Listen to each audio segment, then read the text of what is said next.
अस्सलाम वालेकुम जी, मैं हूं नजीमुल हसन बाजवा। आपको हमारे फेसबुक पेज और यूट्यूब चैनल पर खुश आमदेद। नाज़रीन कराम, इस इम्पोर्टेड हुकूमत की जानिब से जर्नलिस्ट सहाफ़ियों को डराने और धमकाने का सिलसिला जारी है। किसी की नौकरी ख़त्म करवाई जा रही है तो किसी को डराया जा रहा है, किसी को उठवाया जा रहा है, किसी के ऊपर पर्चे दर्ज करवाए जा रहे हैं। और ख़ास तौर पर जो सबसे ज़्यादा ज़ेर एताब सहाफ़ी है उसका नाम इमरान रियाज़ ख़ान है। इमरान रियाज़ ख़ान साहब को मैं बड़े अच्छे से जानता हूँ, मेरी इनसे कुछ मुलाकातें भी बड़ी अच्छी हैं।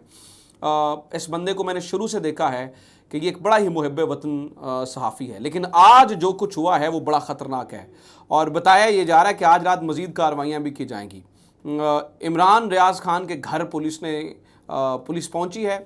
वहाँ पर जो है वो बंदूकें छीनी गई हैं और मतलब बंदूकें ले ली गई हैं, असलहे के लाइसेंस ले लिए गए हैं और बताया ये जा रहा है कि रातों रात उनके असलहे के लाइसेंस जो है वो कैंसिल किए जा रहे हैं, कि कोई भी नोटिस नहीं दिया गया और उनकी जान को शदीद तरीन ख़तरा है।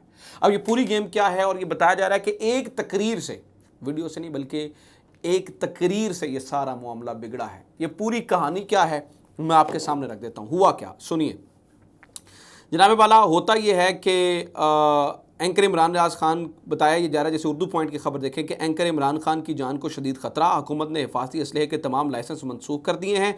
पिछले हफ्ते पुलिस असलहा लाइसेंस की तस्वीर बनाकर गई और आज तमाम लाइसेंस फौरी तौर पर मनसूख कर दिए गए। यानी कि पिछली दफ़ा आए और इन्होंने कहा जनाब आपके पास ये जितना असलहा है ना उसके लाइसेंस दिखाएँ। उनकी तस्वीरें बनाई, उनने फिर कार्रवाई की, ड्यू प्रोसेस, और फिर आज उनको, हालांकि इनको पता है कि उस बंदे की जान को ख़तरा है, अगर उसने कोई सिक्योरिटी साथ में रखी हुई है तो वो इसलिए रखी हुई है ताकि अपनी जान की हिफाजत कर सके, लेकिन वो कर दिए गए। फिर हुकूमत ने ये एक और खबर सुने, हुकूमत ने एंकर इमरान खान के लाइसेंस याफ्ता हिफाजती असलहे के तमाम लाइसेंस फौरी तौर पर मनसूख कर दिए हैं। इमरान खान की जान को शदीद ख़तरा है, लाहक है, जिसकी ज़िम्मेदार हुकूमत होगी। इमरान खान अपनी हिफाजत के लिए हुकूमत से मंजूर शुदा लाइसेंस याफ्ता असलहा साथ रखते थे। हुकूमत से मंजूर शुदा ये लाइसेंस असलहा था और इस वजह से बताया जा रहा है कि उनके, अच्छा इसके लिए ना मैं इमरान रियाज़ के थोड़े कुछ 2-3 ट्वीट्स जो है वो आपके सामने रख देता हूँ, आपको पता चले कि मामला इतना सादा नहीं है, इतना मामला सादा नहीं है जितना दिखाया जा रहा है। सुने, 2 घंटे पहले उन्होंने कहा, पंजाब हुकूमत की बुज़दिलाना कार्रवाई के बाद पुलिस मेरे कानूनी असलहा लाइसेंस और हिफाजती हथियार लेकर चली गई है। मेरे सोर्स के मुताबिक बाकी कार्रवाई आज या कल रात करेंगे। फिर उन्होंने कहा पंजाब हुकूमत की बुज़दिलाना कार्रवाई के बाद जो है ना वो ये सारा काम हुआ। और फिर उन्होंने कुछ मतलब आज दोपहर ही एक ट्वीट किया था और उसमें उन्होंने कहा था कि मैं लाहौर के अंदर ही मौजूद हूँ और आज मेरे ख़िलाफ़ जो है वो कार्रवाई की जाएगी। अच्छा, उसके साथ उन्होंने सबूत भी लगाए हैं कि किस तरह से ऊपर से हुक्म आ रहा है और किस तरह से ये सारी चीज़ें हो रही हैं। ये सारी चीज़ें जितनी भी ख़राब हो रही हैं वो एक तकरीर, इमरान रियाज़ ने आज एक तकरीर की है और वो तकरीर 2 मिनट 20 सेकंड की तकरीर। वैसे तो उन्होंने लंबी तकरीर की, किसी यूनिवर्सिटी के अंदर लग रहा है या किसी सेमिनार के अंदर मौजूद है, और एक ट्विटर अकाउंट ने उनकी ये तकरीर अपलोड की। उसके बाद ये सारी चीज़ें ज़्यादा ख़राब हुई और वो उसके ऊपर शेर है, तुम्हें खुद से बरी करने लगा हूँ, मोहब्बत मुलतवी करने लगा हूँ, और नीचे ऑफिशियल DGISPR के अकाउंट को टैग किया गया है। अब उसमें वो कह रहे हैं ये फ़ौज के बारे में सवाल उठा रहे हैं और बार बार कह रहे हैं 2 जवाब, यानी कि कोई भी फ़ौज अपनी कौम से बड़ी नहीं होती है। मैं एंकर इमरान रियाज़ ख़ान की बातें आपके सामने कोट कर रहा हूँ।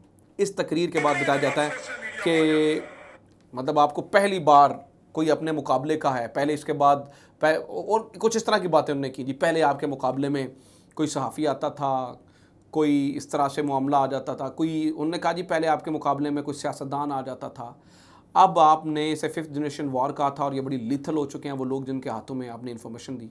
और फिर बताया ये जा रहा है कि इस वजह से जो है ना वो इस तकरीर, ये 2 जवाब बार बार उन्होंने कहा 2 जवाब, इस वजह से काम ख़राब हुआ है।